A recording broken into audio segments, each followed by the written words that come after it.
बिस्मिल्लाहिर्रहमानिर्रहीम। क़ाल रसूल सल्लल्लाहु अलैहि वसल्लम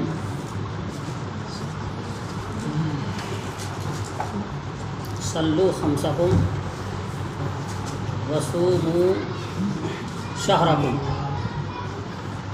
वअद्दू ज़कात अम्वालिकुम व अतीहू ज़ा अम्रिकुम फ़तदखुलू जन्नत रब्बिकुम औ कमा क़ाल अलैहिस्सलाम। अल्लाह के नबी मुहम्मद रसूलुल्लाह सल्लल्लाहु अलैहि वसल्लम ने इरशाद फरमाया कि अपने 5 वक्त की नमाज़ पढ़ा करो। सबको ही कहा है, मर्दों को भी और औरतों को भी। 5 वक्त की नमाज़ पढ़ा करो और अपने महीने के रोज़े रखा करो, यानी रमज़ान के महीने के रोज़ा रखा करो। ये भी हुक्म मर्दों को भी है और औरतों को भी है। वादू ज़कात अम्वालिकुम, और अपने मालों की ज़कात अदा किया करो। ये हुक्म भी मर्दों को भी और औरतों को भी है। और इसमें औरतों को ख़ास तौर पर ध्यान रखना चाहिए, क्योंकि ज़ेवर औरतें पहनती हैं, मर्द तो पहनते नहीं। हदीस में आता है कि जिस औरत ने ज़ेवर पहन रखा है और उस ज़ेवर की ज़कात नहीं दी गई है, तो ऐसी औरत को आग के कंगन पहनाए जाएंगे। इसलिए औरतों को इसका ख्याल रखना चाहिए और मर्दों को भी ख्याल रखना चाहिए। और आगे एक और हुक्म फरमाया, अतीहू ज़ा अम्रिकुम, अपने अमीरों की बात माना करो। ये हुक्म भी मर्दों को भी और औरतों को भी है। और यूँ तो मामूर सारे ही मर्द हैं, लेकिन औरत मर्दों के मुकाबले में ज़्यादा मामूर है। मर्दों के अमीर तो मर्द ही होते हैं, लेकिन औरतों के अमीर मर्द भी होते हैं। और औरत का शौहर जो होता है उसका अमीर होता है।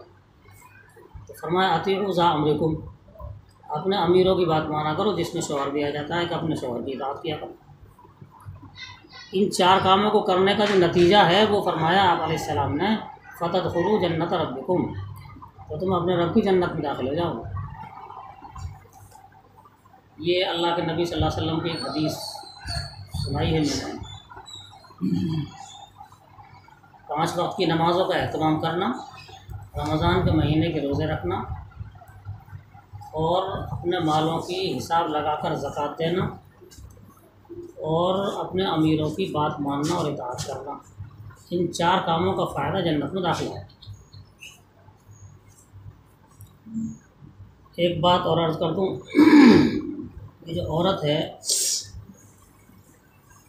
ये आधी इंसानियत है, आधी इंसानियत। हज़रत आदम अलैहिस्सलाम को अल्लाह ताला ने जिस ख़मीर से पैदा फरमाया, उसी ख़मीर से हज़रत हव्वा को पैदा फरमाया था। बस इतनी बात है कि आदम अलैहिस्सलाम के ख़मीर से जो बचा हुआ था बाकी मानदा, उससे पैदा फरमाया था हज़रत हव्वा को। बाल उसी ख़मीर से औरत पैदा हुई है और उसी ख़मीर से मर्द पैदा हुआ है। और फिर अम्बिया अलैहिस्सलातु व तस्लीम को अल्लाह ताला ने अपनी मर्ज़ियात से लोगों को वाकिफ़ करने और अपनी मनहियात से लोगों को वाकिफ़ करने के लिए भेजा। सिलसिला आदम अलैहिस्सलातु वस्सलाम से शुरू फरमाया। आदम अलैहिस्सलाम ने आकर के बताया कि अल्लाह ताला फ़ला फ़ला कामों से खुश होता है और फ़ला फ़ला कामों से नाराज़ होता है। लोगों ने उनकी बात मानी, अमल किया। ये सिलसिला चलता चला आया। हज़रत अम्बिया अलैहिस्सलातु व तस्लीम के आखिर में आका मदनी मोहम्मद रसूलुल्लाह सल्लल्लाहु अलैहि वसल्लम तशरीफ़ लाए और क़यामत तक के लिए आपको पैगम्बर की हैसियत से तशरीफ़ लाए। आप अलैहिस्सलातु वस्सलाम के बारे में कुरान में है, लक़द कान लकुम फ़ी रसूलिल्लाहि उस्वतुन हसना। अल्लाह के रसूल मोहम्मद सल्लल्लाहु अलैहि वसल्लम की ज़िंदगी में लोगों के लिए नमूना है, अच्छा नमूना है। आप अलैहिस्सलातु वस्सलाम की ज़िंदगी 2 तरह की है। आप सल्लल्लाहु अलैहि वसल्लम के बाहर की ज़िंदगी है और आप अलैहिस्सलाम की एक अपने घर की ज़िंदगी है। बाहर की ज़िंदगी को तो सहाबा देखते थे कि आप क्या कह रहे हैं, क्या कर रहे हैं, क्या खा रहे हैं, किस तरह चल रहे हैं। लेकिन घर में आप किस तरह बैठ रहे हैं, किस तरह बात कर रहे हैं, किस तरह लेट रहे हैं और क्या पी रहे हैं, किस वक्त में क्या काम कर रहे हैं, इसका आम सहाबा को तो इल्म नहीं हो सकता था। लेकिन आप अलैहिस्सलाम की खलवत की और जलवत की, बाहर की और घर की, दोनों तरह की ज़िंदगी कौम के लिए मुतमक्किन हुई। अब आप अलैहिस्सलाम की बाहर की ज़िंदगी को तो बताने के लिए सहाबा और मर्द उन्होंने पता चला, उन्होंने कौम तक ताबईन तक पहुँचाया, ताबईन ने तब ताबईन तक पहुँचाया, ये सिलसिला हम तक पहुँचा। लेकिन आप अलैहिस्सलाम की जो घर की ज़िंदगी है, उस घर की ज़िंदगी के हालात का इल्म दूसरों को नहीं हो सकता था, तो आप अलैहिस्सलाम की अज़वाज मुतहरात ने तो हम तक पहुँचाया। घर की ज़िंदगी के हालात, आपकी खलवत की ज़िंदगी के हालात, किस तरह सोते थे, किस तरह बैठते थे, क्या खाते थे, क्या पीते थे, किस तरह बात करते थे, ये सब आप अलैहिस्सलाम की अज़वाज मुतहरात हैं। और यही हिकमत थी आप अलैहिस्सलाम के मुताबिक निकाह करने की। हज़रत आयशा रज़ी अल्लाह ताला अन्हा, हज़रत आयशा रज़ी अल्लाह ताला अन्हा के बारे में आता है कि 2200 तकरीबन 2200 अहादीस हज़रत आयशा रज़ी अल्लाह ताला अन्हा से मरवी हैं। एक बीवी हैं ये आपकी, और मुफ्तियाँ थी सहाबा के दरमियान, तो औरतें मुफ्ती भी हो सकती हैं। हज़रत आयशा रज़ी अल्लाह ताला अन्हा के पास सहाबा, बड़े बड़े सहाबा मसाइल मालूम करने के लिए पहुँचते थे और उनसे इस्तिफ्ता करके मसला मालूम किया करते थे। इसका मतलब ये है कि औरत के अंदर सलाहियत तो है। बाकी अब इस सलाहियत को काम में लाए, तो कुछ लोग काम में ले आते हैं, कुछ नहीं लाते हैं। कुछ औरतें काम में ले आती हैं, कुछ नहीं लाती हैं। अभी मौलाना बयान कर रहे थे हज़रत उम्मे सलमा रज़ी अल्लाह ताला अन्हा का किस्सा, बताइए कितना बड़ा एहसान है पूरी उम्मत पर। और फिर औरतों को तो अल्लाह की और अल्लाह के रसूल की मानने की तरफ कुछ ज़्यादा ही तवज्जो देनी चाहिए मर्दों के मुकाबले में।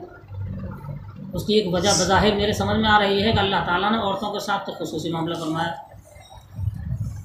अल्लाह ताला ने भी और आप अलैहिस्सलाम ने भी। कुरान में है 4 पारे के आखिर में आया तो वाशिरुहुन्ना बिल मारूफ, अल्लाह ताला ने मर्दों को हुक्म दिया कि अपनी औरतों के साथ अच्छा सलूक किया करो, अपनी औरतों के साथ अच्छा सलूक किया करो। मर्दों को हुक्म दिया है, गोया औरतों के हक़ में अल्लाह ताला सिफारिश कर रहे हैं। और जिसके हक़ में सिफारिश की जाती है तो वो अपने सिफारिश करने वाले के साथ तो इताअत का मामला ज़्यादा करता है। ऐसे आप अलैहिस्सलाम ने भी आप हज्जतुल वदा के मौके पर आखिरी जो खुतबा दिया है उसमें आप अलैहिस्सलाम ने भी सिफारिश फरमाई है, मर्दों को हुक्म दिया इस्तौसू बिन्निसाइ खैरा, अपनी औरतों के साथ में खैर की वसीयत मेरी जानिब से कबूल करो, यानी उनके साथ अच्छा ही सलूक करना। तो देखो अल्लाह ताला ने औरतों के हक़ में सिफारिश फरमाई, अल्लाह के नबी सल्लल्लाहु अलैहि वसल्लम ने औरतों के हक़ में सिफारिश फरमाई, तो इन दोनों का हक़ औरतों का और ज़्यादा हो गया। इसलिए औरतों को इताअत तो सभी को करनी चाहिए, लेकिन औरतों के ऊपर तो मज़ीद हक़ बन जाता है, क्योंकि अल्लाह ताला भी सिफारिशी है और अल्लाह के रसूल सल्लल्लाहु अलैहि वसल्लम ने भी औरतों के हक़ में सिफारिश फरमाई। और जिसके हक़ में सिफारिश की जाती है उस पर फ़र्ज़ हो जाता है कि अपने सिफारिश करने वाले की बात ज़्यादा से ज़्यादा माने।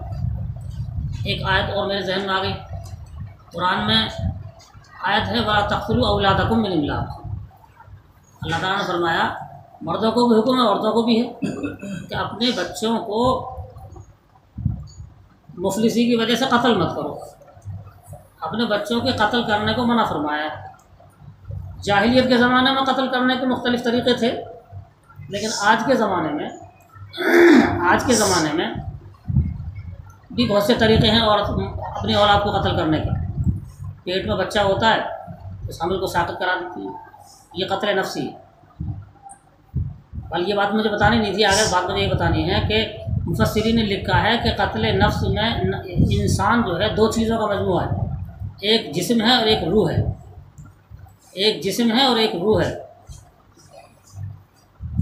अब रूह को जो ग़िज़ा मिलती है वो अल्लाह ताला के अहकाम पर अमल करने से मिलती है, रसूलुल्लाह सल्लल्लाहु अलैहि वसल्लम के अहकाम पर अमल करने से मिलती है। और जिस्म को ग़िज़ा तो आप सब जानते ही हैं, खाना पीना ये चीज़ें हैं। तो मुफस्सिरीन ने लिखा है कि दीनी तालीम से और इस्लामी तालीम और तरबियत से अपनी औलाद को महरूम रखना, ये भी अपनी औलाद को कत्ल करना है। ये बात लिखी है आयत की तफसीरों में से। अपनी औलाद को दीनी तालीम से, इस्लामी तरबियत से महरूम रखना, ये भी अपनी औलाद को कत्ल करना है। इसलिए जो मदरसा कायम हुआ इस मुनासिबत से आयत की जहन में आ गई।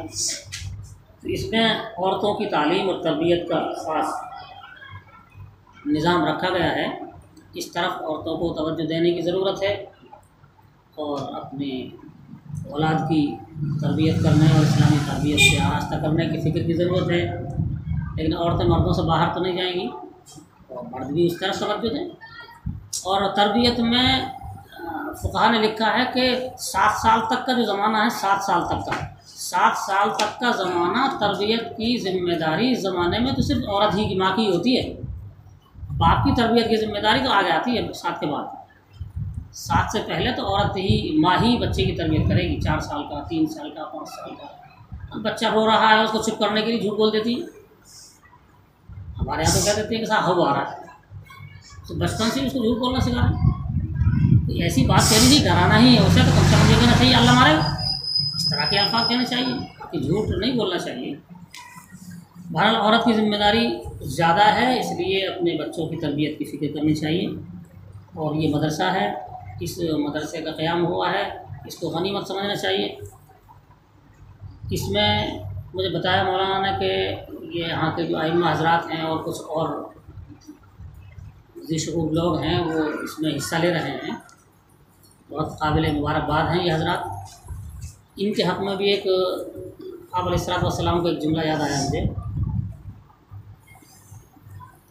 आप हदीस तो तवील है, एक जुमला है जो आइम्मा हज़रात हैं और जो बाशऊर हज़रात इसमें ताउन कर रहे हैं, चाहे ज़बान से, चाहे मशवरे से, चाहे लोगों को तश्कील करके, चाहे पैसे से, उन सब के हक़ में आप अलैहिस्सलाम की एक दुआ है, वो सुन लें। आपने फरमाया तूबा लिअब्दिन जअलहुल्लाहु मिफ्ताहन लिल खैर, तूबा लिअब्दिन जअलहुल्लाहु मिफ्ताहन लिल खैर। आप अलैहिस्सलाम दुआ दे रहे हैं कि अच्छी हालत हो, मुबारकबादी है और खुशहाली है ऐसे बंदे के लिए जिसको अल्लाह ताला खैर के फैलने का ज़रिया बनाए। आप अलैहिस्सलाम की दुआ है कि अच्छी हालत हो और मुबारकबादी है ऐसे बंदे के लिए जिसको अल्लाह ताला खैर के फैलने का ज़रिया बनाए। ज़ाहिर है ये मदरसा है, इसमें दीनी तालीम और बच्चियों की तरबियत का और तालीम का नज़म है, तो इसमें जिन जिन लोगों का भी ताउन जिस दर्जे का होगा वो आप अलैहिस्सलाम की इस दुआ का मिसाल है। तो इस नीयत से भी इसमें इसके ताउन में हिस्सा लेने में कोई दरेग ना करें। कम से कम अमाल तो हमारे हैं नहीं, तो आप अलैहिस्सलाम की इस दुआ के मिज़दाक़ ही बन जाएँ और इसी से हमारे काम बेड़ा पार हो जाए। अल्लाह